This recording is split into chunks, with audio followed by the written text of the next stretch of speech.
अपनी ताकत दिखाने के हम पे बहुत सारे तरीके आते हैं। हमने ये ताकत जामा मस्जिद पे भी दिखाई है, हमने ये ताकत सतगुरु रविदास जी महाराज के जब गुरु घर टूटा उसमें भी दिखाई है, हमने ये आदत अभी 21 तारीख को भी दिखाई थी, और अगर दोबारा दिल्ली उस ताकत को देखना चाहती है देंगे एक नौकरी लेने के लिए। ये भाई आप लोगों पे प्राचा साहब जिम्मेदारी है, मैं इसके पूरे तथ्य आपको दूंगी कि किस तरीके से महिलाओं को मेंटली और सेक्सुअली एक्सप्लॉइट करके यहाँ पे नौकरियां दी जा रही हैं। तो मैं चाहती हूँ, लूट लिया इन लोगों ने आपका। ये लोग जिसे प्राचा साहब ने बताया, आपके गरीब बच्चों की, गरीब लोगों की 25,000 नौकरियां खा के बैठे सिर्फ और सिर्फ इस विश्वविद्यालय में। और अभी आरएसएस के लोग धड़ाधड़ भर्तियां करके 3,000 से ऊपर अपने लोगों को, हर दिन इस यूनिवर्सिटी में आरएसएस की शाखाएं लग रही हैं। जिस जगह हम प्रोटेस्ट करते हैं ठीक 10 कदम दूर आरएसएस की शाखा लगती है। और 10-10 साल से पढ़ाते लोग दिल्ली विश्वविद्यालय में इन्होंने निकाल दिया, क्योंकि उनका कोई माई बाप नहीं था इंटरव्यू में बैठा हुआ, उनके पास पैसे नहीं थे देने के लिए कि ये पुलिस को यहाँ से बाहर किया जाए। संवैधानिक तरीके से प्रोटेस्ट हो रहा हो और संविधान को आगे रख के उसकी पालना करके मान रहे हो, तो ये रास्ता खुद खाली करेंगे। एसएचओ साहब, डीसीपी, एसीपी सब जाके वाइस चांसलर को बाहर लाएंगे और बताएंगे एक अपराधी को किस। मैंने इसको मैंने मना किया कि मैं घोषणा नहीं करूंगा, वरना यूनिवर्सिटी की हो जाएगी छुट्टी और धारा लग जाएगी 144 और दिल्ली में मना हो जाएगा कि भाई कुछ नहीं करना। अभी तो सिर्फ ये बताने के लिए है कि इसको देखो, असल लड़ाई उसी ने, रितु ने कहा कि मेरे पे जानकारी है कि अपमानित होके सौदा करके बहन बेटियां यहाँ नौकरी करना चाहती, इस व्यवस्था को हम लोग डायनामाइट लगा के उड़ा देंगे। अगर किसी का दिमाग खराब हो गया है, कतरा चुका के वो करके दिखाएंगे, उसको पीछे नहीं जाने देंगे। मेरा वादा वचन है। आज जेल जाना पड़े, मुकदमे लग जाए, गोली चल जाए, लाठियां चल जाए, कुछ भी हो जाए, सरफरोशी की तमन्ना अब हमारे दिल में है। देखना है जोर कितना बाजुए का दिल में है, और वक्त आने से बता देंगे तुझे आसमां हम अभी से। हमारी आवाज कभी नहीं छीन सकते। ये जो लड़ाई है और हम जो अम्बेडकरवादी हैं, कोई भी काम ऐसा नहीं करते जो कानून के दायरे से बाहर हो।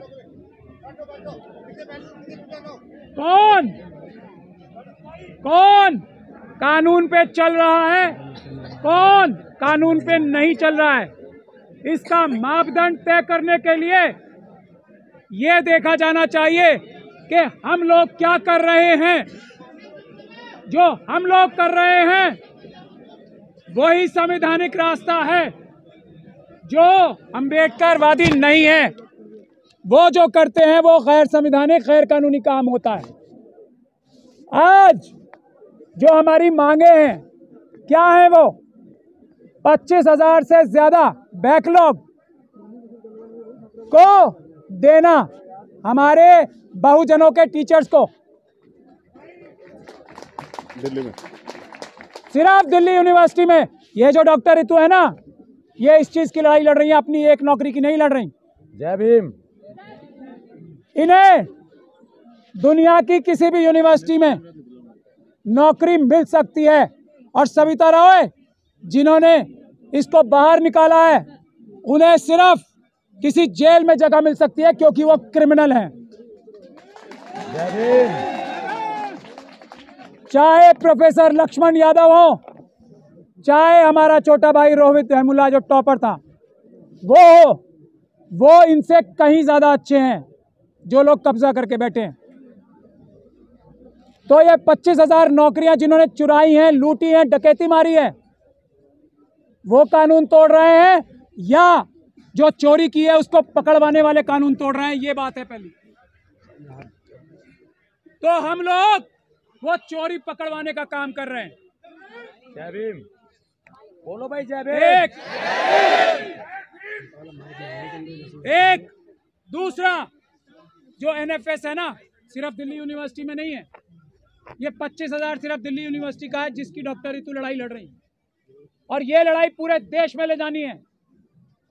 इसके लिए हर एक अम्बेडकरवादी लड़ रहा है, अपने अपने तरीके से लड़ रहा है। लेकिन जो डॉक्टर रितु के आंदोलन ने एक काम किया है, सबकी लड़ाई को जो अलग अलग थी उसको एक करने का काम किया। यह सबसे बड़ी कामयाबी है हमारी।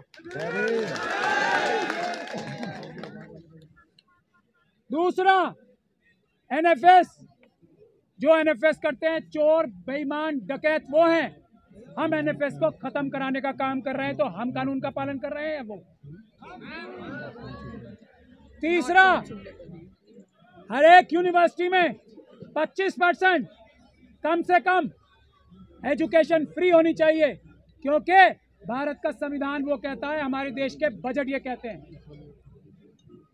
और उसकी संख्या, जिसकी जितनी संख्या भारी उसकी उतनी हिस्सेदारी हर एक समाजों को उस 25% में कम से कम हिस्सा मिलना चाहिए। ना सिर्फ पढ़ाई का खर्चा, रहने सहने खाने पीने का खर्चा, ये 3 मांगे हैं हमारी। ये सब चोरियां हैं जो हम पकड़ रहे हैं, जो आजादी के बाद से सब चुराई गई। हम लोग जो यहाँ मौजूद हैं आज, ये बात साफ हो गई ना, हम लॉ अबेडिंग सिटीजन्स हैं और चोर वो हैं जो तालों में बैठे हैं। तो हम लोग यहाँ आए हैं, उससे पहले कितनी बार आए, कभी कुछ कानून तोड़ा गया? नहीं। हमारी आज की मांग क्या है? पहली, कि हम सबको वाइस चांसलर साहब के ऑफिस में जाने दिया जाए। हम पीसफुल लोग हैं, हम सिर्फ पूरी दुनिया के सामने, ईमानदार पत्रकारों के सामने पूरी दुनिया को दिखाएंगे कि ये वाइस चांसलर, ये प्रॉक्टर, ये रजिस्ट्रार और यहाँ के प्रिंसिपल चोर हैं, बेईमान हैं, लुच्चे हैं, लफंगे। हम कानून नहीं तोड़ेंगे, ये पुलिस भी जानती है और ये वो भी जानते हैं, लेकिन हमारा सामना करने को तैयार नहीं है। तो पहली हमारी मांग ये है कि हमें वाइस चांसलर साहब के पास सब लोगों को ले जाया जाए। हम इसी तरीके से शांतिपूर्ण ढंग से जमीन पे बैठ के उनसे बात करेंगे और पूरी दुनिया को दिखाएंगे क्या चोरी और डकैती कर रहे हैं ये लोग। कोई गलत बात है इसमें बता दो। दूसरी, आपने कभी यूनिवर्सिटी में धारा 144 लगती देखी है? किसी वाइस चांसलर, देखिए यूनिवर्सिटी का कानून ये है, वाइस चांसलर यूनिवर्सिटी प्रशासन के परमिशन लिए बगैर पुलिस यूनिवर्सिटी में घुस नहीं सकती है। क्या है? इस पुलिस को वाइस चांसलर साहब अपने मसलमैन यानी के बाहुबली की तरह प्रयोग कर रहे हैं। ये क्या उचित है? नहीं। क्योंकि पुलिस किसी भी यूनिवर्सिटी में घुस ही नहीं सकती जब तक के यूनिवर्सिटी का प्रशासन उन्हें बुलाए नहीं। तो हमारी तीसरी मांग ये है आज की कि ये पुलिस को यहां से बाहर किया जाए। कोई जरूरत नहीं है, हम लॉ एंड ऑर्डर बनाने वाले हैं, तोड़ने वाले नहीं। जय भीम। और ये जो ताले, आपने किसी यूनिवर्सिटी में दुनिया में ताले लगे देखे?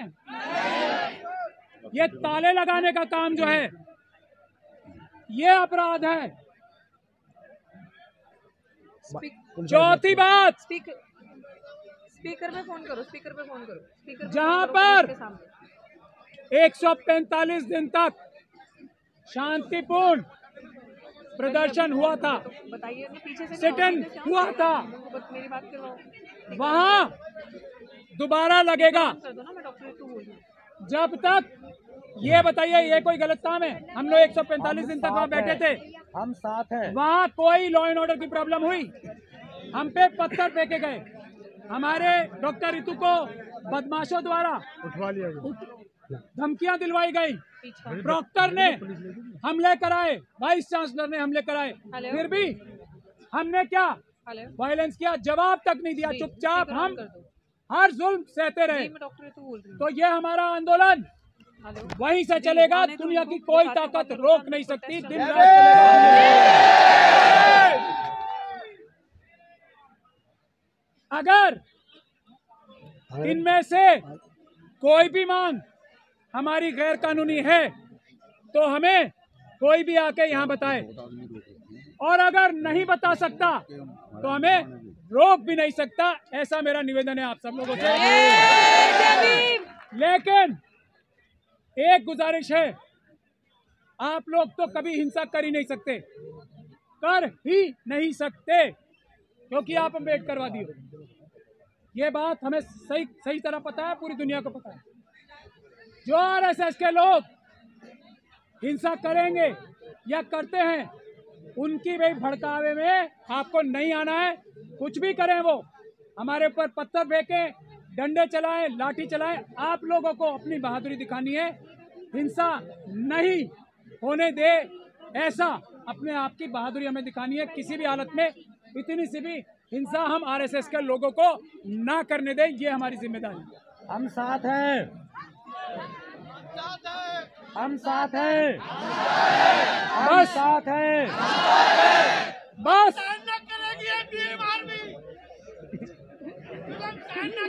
बहुत अच्छे। नहीं करेंगे, नहीं करेंगे, सहन नहीं बाबा साहब ने कहा था, बाबा साहब ने कहा था, 1000 तलवारों से ज्यादा ताकतवर एक कलम है, वो संविधान। ये संविधान 1000 तलवारों से, 1000 बंदूकों से ज्यादा ताकतवर है।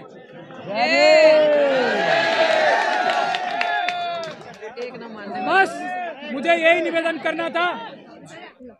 आप डॉक्टर ऋतु को सुने, और पुलिस के लोगों से मेरा आग्रह है, अगर पुलिस के कर्मचारी हमें सुन रहे हो तो जो प्रोटेस्ट में शामिल होने वाले साथी आ रहे हैं उनको रोका ना जाए। मैं जाऊं क्या? उनको इसलिए ना रोका जाए क्योंकि हम वीडियो कॉल करा पुलिस सरकार के लोगों की चालों से अवगत हैं। मैं पुनः आग्रह करूंगा, हमारा जो आज का प्रोटेस्ट है पूर्ण रूप से संवैधानिक है और संविधान को मानने वाले लोग हैं, लेकिन जानबूझ के हमारे साथियों को रोक के इस तरह का माहौल बनाने का अगर पुलिस प्रयास करेगी तो ये अच्छा नहीं है। इसलिए मेरी पुलिस के साथियों से आग्रह है कि चारों गेटों से जो भी हमारे साथी आना चाहते हैं, वहां हमारी बहनें भी हैं। ऐसी भी खबर मिल रही है कि उन बहनों से बदतमीजी हो रही है, ये हम स्वीकार नहीं करेंगे। इसलिए मेरा आग्रह है कि उन बच्चों को आने दिया जाए, उनको रोका ना जाए। अब मैं आग्रह करूंगा हमारी नेता छोटी बहन ऋतु से कि वो अपनी बात रखें। जय भीम, जय जय जय जय जय भीम। सबसे पहले जितने पुलिस के साथी के पीछे खड़े हैं, हमने 145 दिन धरना किया और बिल्कुल लॉ एंड ऑर्डर मेंटेन करके किया। ये एसएचओ साहब सुन लो, कोई भी साथी हमारा रुकना नहीं चाहिए। और जैसे भाई ने अभी कहा कि अगर कोई किसी महिला के साथ बदतमीजी कर रहा है और अगर आपने महिलाओं को वहां रोक के रखा है तो इसका नतीजा भुगतने के लिए फिर आप तैयार रहना, ये आपको देखना पड़ेगा। लॉ एंड ऑर्डर आप तोड़ रहे हो, हम नहीं। ये चीज मैं बार बार बता दूं। दूसरा साथियों, बड़ी इंपॉर्टेंट बात, जैसे प्राचा साहब ने कहा, हम लोग संविधान को मानने वाले हैं, संविधान की हिफाजत करने वाले हैं। हम लोग कानून को कभी हाथ में नहीं लेंगे, ना तोड़ेंगे। तो अब ये चीज देखना कि आपके बीच में बहुत सारे वाइस चांसलर ने, आरएसएस वालों ने अपने दलाल छोड़े होंगे जो अराजक तत्व पीस को भंग करेंगे। आप सबको उस चीज को मेंटेन करके चलना है, वो अपना काम करेंगे, हमें अपनी मंजिल को क्लियर रखना है। क्यों जरूरी है? सब कुछ लूट लिया इन लोगों ने आपका। ये लोग, जैसे प्राचा साहब ने बताया, आपके गरीब बच्चों की, गरीब लोगों की 25,000 नौकरियां खा के बैठे सिर्फ और सिर्फ इस विश्वविद्यालय में। और अभी आरएसएस के लोग धड़ाधड़ भर्तियां करके 3,000 से ऊपर अपने लोगों को, अपने लोग जो गुलाम दलित भी, जिनमें से हमारे समाज के लोग भी, और कुछ ऐसी चीजें सामने आई हैं, फर्जी SC ST OBC के सर्टिफिकेट बनाकर उनको नौकरियां दी हैं। ये लड़ाई अब हमारे मान सम्मान की है, अब समझौता नहीं होगा। ये पहली बार दिल्ली विश्वविद्यालय में ऐसा नीली क्रांति का इनकलाब आया, फैसला आपको करना है, ये और कहीं नहीं है। इस यूनिवर्सिटी का हर दिन इस यूनिवर्सिटी का भगवाकरण हो रहा है। हर दिन इस यूनिवर्सिटी में शाखाएं लग रही हैं, हर दिन इस यूनिवर्सिटी में आरएसएस की शाखाएं लग रही हैं। जिस जगह हम प्रोटेस्ट करते हैं ठीक 10 कदम दूर आरएसएस की शाखा लगती है। और यही पुलिस कर्मी जो खाकी के अंदर भगवा पहनकर उन लोगों को कुछ नहीं कहते और हम लोगों को रोका जाता है यूनिवर्सिटी के अंदर जाने से, यूनिवर्सिटी में अपनी बात रखने से, हक की लड़ाई, सम्मान की लड़ाई लड़ने से। एक अपराधी आप सबके सामने, सविता रॉय, अभी भी अपनी कुर्सी पे कार्यरत है। आप समझ सकते हैं इसी अमित शाह पुलिस ने चार्जशीट जमा की है उस अपराधी पे। तो आज मैं अपने साथियों से, भाई चंद्रशेखर आजाद से, एडवोकेट महमूद प्राचा जी, जिनकी वजह से आज ये लड़ाई हम इतने मजबूती से लड़ पा रहे हैं, जिन्होंने हमें लड़ना सिखाया, झुकना नहीं सिखाया। बाकी मेरे भाई अभिजीत जाटव जी, भाई सतपाल जी, सब यहाँ पे हैं। माफ करना अगर किसी का नाम नहीं ले पा रही हूँ, भूल गई। सब ये जो क्रांति अभी यहाँ होने जा रही है साथियों, याद रखना, पहले दिन कहा था सर पे कफन बांध के आए हैं, सफेद नहीं नीला। वापसी का रास्ता हमने नहीं देखा, अब आर पार की बात है। हमारे हाथ में संविधान है। इन लोगों ने, आपके जो शरीफ लोग, शायद उनकी आवाज मेरे जितनी बुलंद नहीं होगी, शायद उनकी आवाज मेरे जितनी ताकतवर नहीं होगी, पता नहीं क्या मजबूरी होगी उनकी कि अगर 10 लोगों का परिवार है तो एक इंसान कमाने खाने वाला है। उन लोगों की थाली से निवाला छीना इन लोगों ने। 22-22 साल, 15-15 साल, 10-10 साल से पढ़ाते लोग दिल्ली विश्वविद्यालय में इन्होंने निकाल दिया, क्योंकि उनका कोई माई बाप नहीं था इंटरव्यू में बैठा हुआ, उनके पास पैसे नहीं थे देने के लिए। और एक बड़ी खबर पूरे सबूतों के साथ मैं आपको बताती हूँ भाई, आपके भी संज्ञान में ला रही हूँ। एक रामजस कॉलेज, इस लाल बत्ती पे रामजस कॉलेज में चेयरमैन के साथ सेटिंग करके सब सबूत है हमारे पास। वो काम हम नहीं कर सकते। हमारे बाबा साहब ने बोला है संघर्ष करो, शिक्षित बनो, पढ़ो लिखो। हम नहीं किसी को फोन कॉल आधी रात को 1800 फोन कॉल करके और हम नौकरी लें, हमारे अंदर वो चीजें नहीं है। हम गुलामी नहीं करेंगे, हम अपने कैरेक्टर से समझौता नहीं करेंगे। लेकिन यहाँ पे इस तरीके से नौकरियां दी जा रही हैं, इस तरीके से पैसे से और महिलाओं के मान सम्मान से खेलकर, और हमारे मान सम्मान की लड़ाई हम लड़ेंगे। हम अपनी किसी भी बहन को ऐसा गंदा काम करने के लिए मजबूर नहीं होने देंगे एक नौकरी लेने के लिए। ये भाई आप लोगों पे प्राचा साहब जिम्मेदारी है, मैं इसके पूरे तथ्य आपको दूंगी कि किस तरीके से महिलाओं को मेंटली और सेक्सुअली एक्सप्लॉइट करके यहाँ पे नौकरियां दी जा रही हैं। तो मैं चाहती हूँ, अरे रुक जाओ रे, रुक जाओ,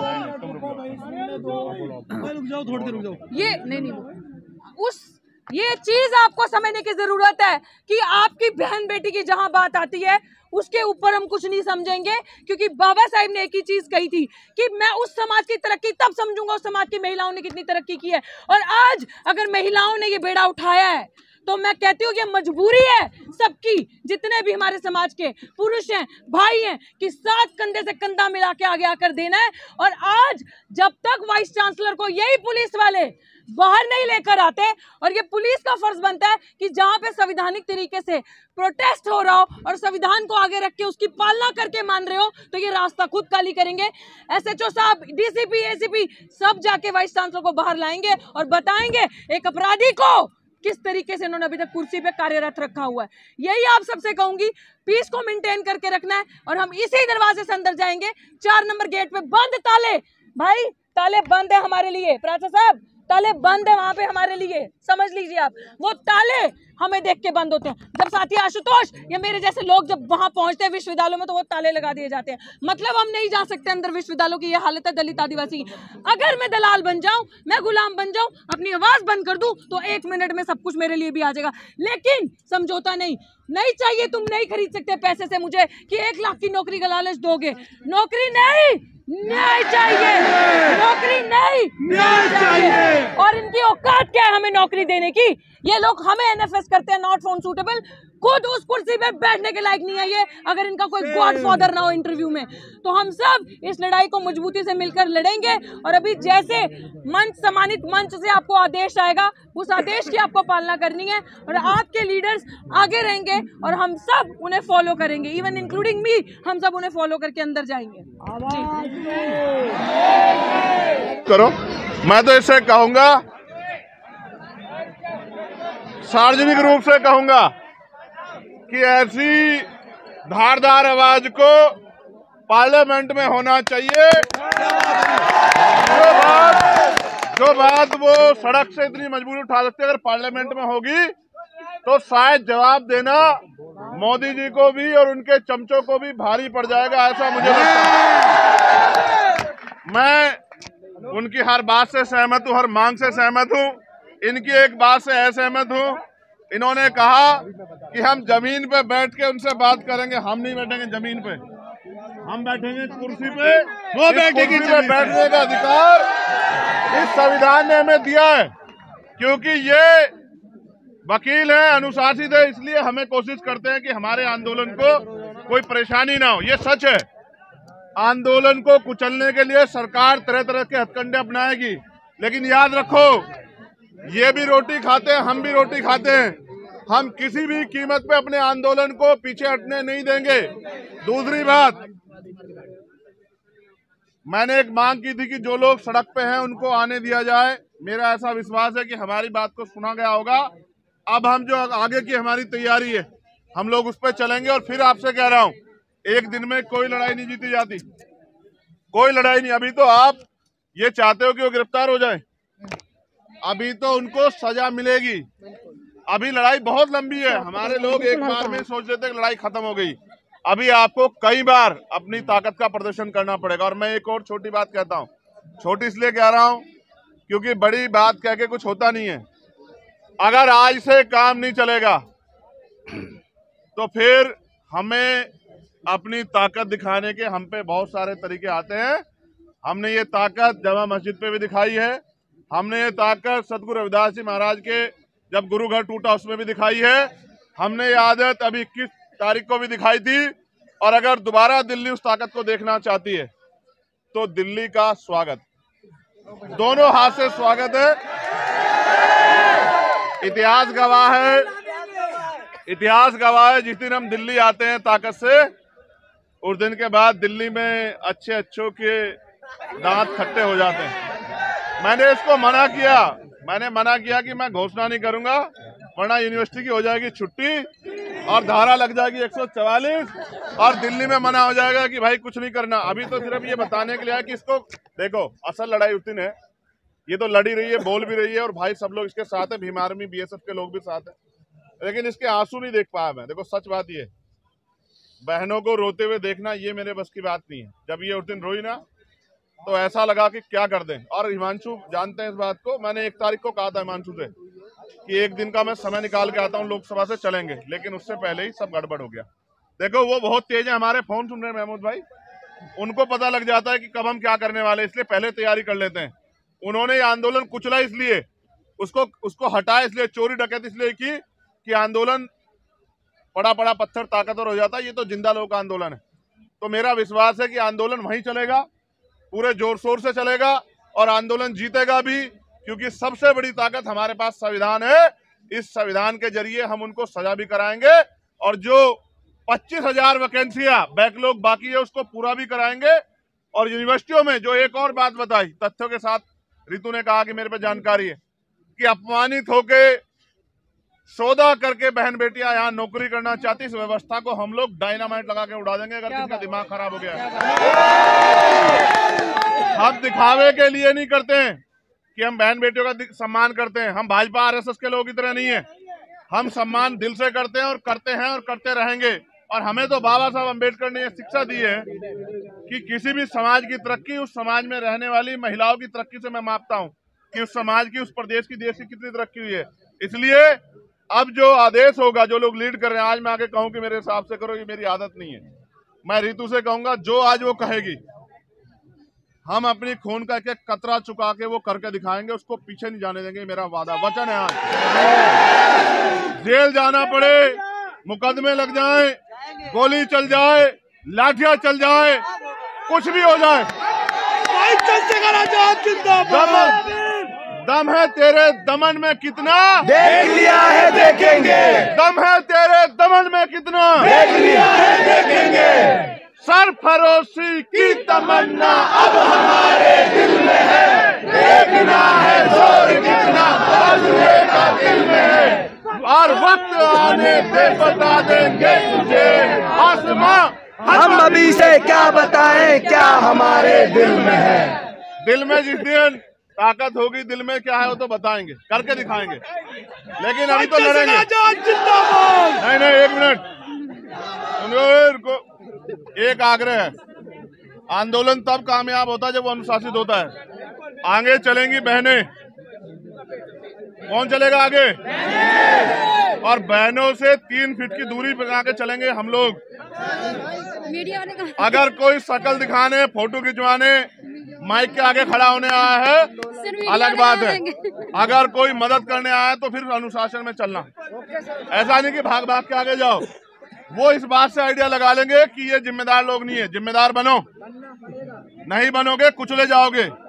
एक एक करके सबका नंबर आएगा। इसलिए धन्यवाद और आपसे आग्रह कि जैसा ऋतु आदेश करेगी, हमारे दोनों लीडर महेश भाई, हिमांशु जी और नरेंद्र भिकूराम जैन साहब, ये तीनों हमें गाइड करेंगे। हम इनके हिसाब से ऋतु की बात के साथ आगे बढ़ेंगे। धन्यवाद। ये सभी लोग अंदर जाने की कोशिश कर रहे हैं क्योंकि यहाँ पे बैरिकेडिंग लगाकर के लिए रास्ता रोक दिया गया है।